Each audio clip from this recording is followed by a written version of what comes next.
It's a beautiful day on the waters of Washington State, and that's why we love it here. But under the surface, things aren't quite so nice. These fish are on drugs. Yeah, literally. Puget Sound salmon have been found with Prozac, Lipitor, and antibiotics galore. Some water samples in Washington contained a cocktail of 81 different drugs. How can this be happening?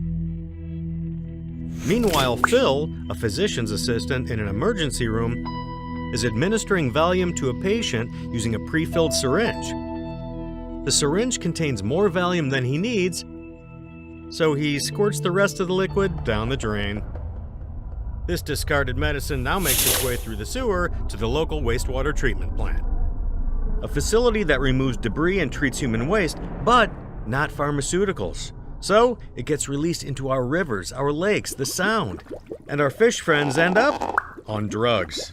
It's a serious problem. As a healthcare provider on the front lines, you can help reduce the amount of pharmaceutical waste reaching our waters. You work hard to care for your patients, whether they're children, adults, senior citizens, or someone's pet. You administer medications to alleviate pain, fight disease, get patients back on their feet, and to save lives. But in the course of this work, a lot of pharmaceutical waste is generated. Partial vials of drugs, expired pills, IV bags. These products, when disposed of improperly, can end up polluting our streams and lakes and cause serious damage to our environment. For example, some drugs disrupt hormones, even causing fish to change sex. And they can impact our own health if we unsuspectingly consume them over time. By putting waste medications in the proper place, you'll follow the law and help protect our drinking water, our food, our kids, our animals, and our world. So, what does this mean for you? We have some rules to remember that will help guide proper disposal. Don't put unused meds into the red sharps container or biohazard bags. Don't squirt them out or dump them into linens. Don't put them down the sink or toilet. Don't put them in the trash. In other words, no meds in the red, no meds in the bed. Don't dump drugs down the drain or toss them in the trash. Medications thrown in the red sharps container, biohazard bag, linens, sink, toilet, or trash go to a landfill or sewage treatment plant. These facilities don't have the technology to filter out pharmaceuticals or treat them. Some clinics try to make pharmaceutical waste non-retrievable by mixing it with coffee grounds or kitty litter. We don't recommend this. It doesn't destroy the drugs, and putting these mixtures in the trash can land your facility a costly penalty. If you see waste pharmaceuticals being improperly disposed of in these ways, speak up. Talk to the person in charge of waste management. Okay, if we don't put pharmaceutical waste into the red sharps container or biohazard bag, we don't empty it into the sink or toilet, we don't throw it in the trash, we don't discharge it into linens, then where should it go? Your facility should have bins that are clearly labeled and easy to find for all different types of pharmaceutical and medical waste. Sharps containers, biohazard bags, soiled linen bins, and pharmaceutical waste containers. Each facility may have a different system, but no matter what system your facility uses, caregivers should be able to easily find where to put pharmaceutical waste. Remember Phil? Remember the medication he put down the drain? That medication should have gone into a pharmaceutical waste bin. Those medications are sent to a facility that can properly destroy them. If you don't have these types of pharmaceutical waste bins at your facility, please ask your administrators or your waste service provider to get them. We have valuable natural resources to protect here in the Pacific Northwest. We love Washington and want to keep it as pristine as possible for everyone. We need to make an effort to minimize the contaminants that get into our drinking water, soil, and waterways. Properly disposing of pharmaceutical waste is one way to help. You are our first line of defense against this type of pollution. And remember, it's the law.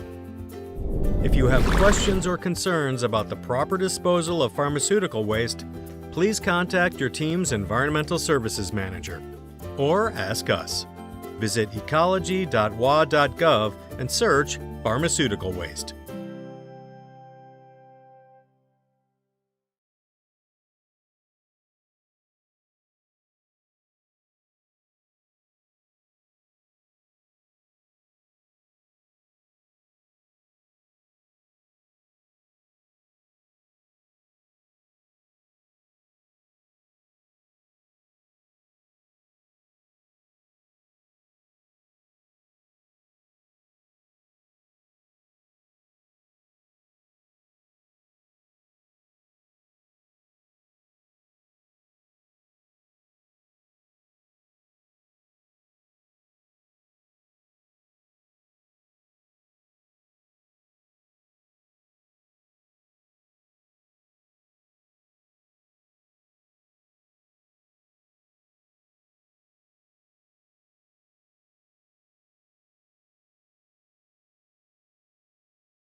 Industrial wastewater treatment is a critical process to ensure that water is safe for reuse or discharge.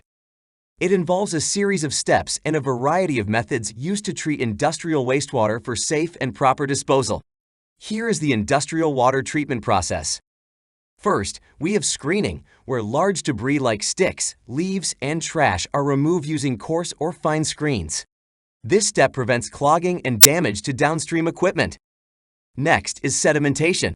This process allows heavy particles to settle at the bottom of a tank due to gravity, effectively separating solids from the water. Filtration involves passing water through porous materials to remove fine particles. Methods include sand filtration, activated carbon filtration, and membrane filtration, which ensure improved water clarity and quality. Flotation uses air bubbles to lift fine particles to the surface, where they can be skimmed off. This method is effective for removing oils, grease, and other suspended solids. Coagulation involves adding chemicals to neutralize charges on suspended particles, causing them to clump together. This is followed by flocculation, where gentle mixing helps form larger clumps, making it easier to remove them. Disinfection uses chemicals or physical methods to kill or inactivate harmful microorganisms, ensuring that treated wastewater is safe for discharge or reuse. The succeeding processes are performed for water applications that require higher quality and purity waters. Neutralization adjusts the pH of industrial wastewater by adding acids or bases. This is essential for industries that produce highly acidic or alkaline wastewater. Precipitation involves adding chemicals to wastewater to form insoluble compounds with dissolved contaminants.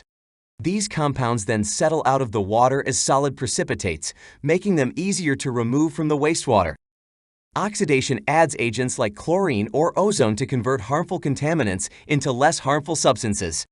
Similarly, reduction treats specific contaminants by chemical conversion. In the activated sludge process, wastewater is mixed with sludge containing bacteria and other microorganisms, which consume organic pollutants, converting them into harmless substances.